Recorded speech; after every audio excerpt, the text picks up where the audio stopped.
காலேப்பும் யோசுவாவும் எழுந்து சமஸ்த இஸ்ரவேல் சபைக்கு முன்பாய் தங்கள் வஸ்திரங்களை கிழித்து கொண்டு அவங்க பேசுறாங்க, நம்ம அவர்களை லகுவாய் ஜெயிக்கலாம். யார பார்த்து பயப்படுறீங்க? உங்க சத்ரு யார்? எதை கடக்க முடியாதுன்னு நினைக்கிறீங்க? உங்க மனுஷிக எண்ணங்கள் மாறுவதாக இயேசுவின் நாமத்துல. ஆண்டவர் சொன்னால் மனிதனாலே கூடாதவைகள் தேவனாலே கூடும். அல்லேலூயா. நம்மால முடியாது. நிறைய கால்குலேஷன், உட்கார்ந்து எதையோ பேசி இப்படி செய்திடலாம் அப்படி செய்திடலான்னு போடுகிற அந்த கால்குலேஷனை மாத்துங்க இன்னைக்கு.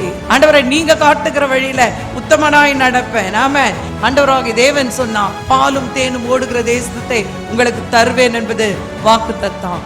10 பேர் மெஜாரிட்டி, 10 கோத்திரம். இந்த 2 கோத்திரம் யாரு தெரியுமா? காலே யூத கோத்திரம். ஒரு அலேலியா சொல்லுங்க. யூத கோத்திரத்தின் ராஜா ஆண்டவராகிய இயேசு கிறிஸ்து. அல்லேலூயா. அந்த அபிஷேகம் உள்ள இருக்கணும்.